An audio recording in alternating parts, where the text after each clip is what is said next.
бір той болса бәрі ағайын туыс болып жинала қалып тойлап тастайды. Енді сол кезде деймін де басымызға кім шықпады деймін де, бәрі шықты ғой енді.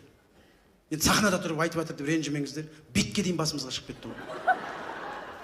Жоқ, расымен сондай заман, қиын заман болды да. Ұмытып кеттік қой сол заманды. Сонда біз класста отырамыз, мектепте отырғанда, бұл жерде қызыл повязкасы бар. Ол кезде тазалықшы деген болатын, қазір заман күшті ғой, Аллаға шүкір. Ондай жоқ қой қыз, тазалықшы деген, бәрі таза ғой, шүкір. Бұл жерде қызыл повязкасы бар, бір 3 қыз кіріп келетін бит. Біреу сельсоветтің қызы, біреу әкімнің қызы, біреу мектеп директорының қызы. Олар бас қарайды кәдімгі. Олардың басын ешкім қарап жатқан жоқ, Құдай білсін. Үшеу кіріп келген кезде бар ғой, бүкіл мектепті директордан өйтіп қорықпайсың, ана үшеуінен қорқасың бар ғой. Бірдеңе шығып тау болса бәлеге қаласың кәдімгі. Ана кіреберісте стен газет деген болатын, соған іліп қояды. Линейкеге шығарады, бір олимпиаданың чемпионы болып келгендей кәдімгі.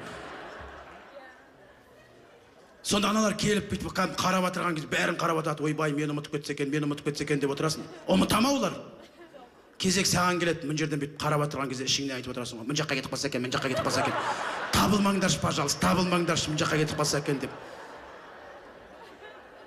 Сондай замандар болды ғой деймін, қызық.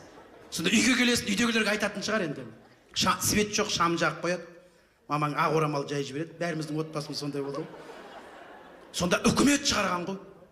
Қаз жоқ қой, үкімет шығарған бит тарақ деген болатын. Сүйектен бе бірдеңеден жасаған жаңа. Маман қылышын алып шыққандай алып шығады, деп жаңа. Тараған кезде ойбай, ат жарысы секілді, бит жарысы болады ғой кәдімгі. Убийца үйдің кенжесі, әне кетті, дұрыстап қарасайшы, нақ өтсін деп жаңа. Қазір күліп отырып, ұмытып кеттік те. Қазір бит жоқ басымызда, бірақ кредит. Бірақ кей кезде ойлап қоясыз, бит жақсы еді, құрсын кредитке қарағанда деп жаңа.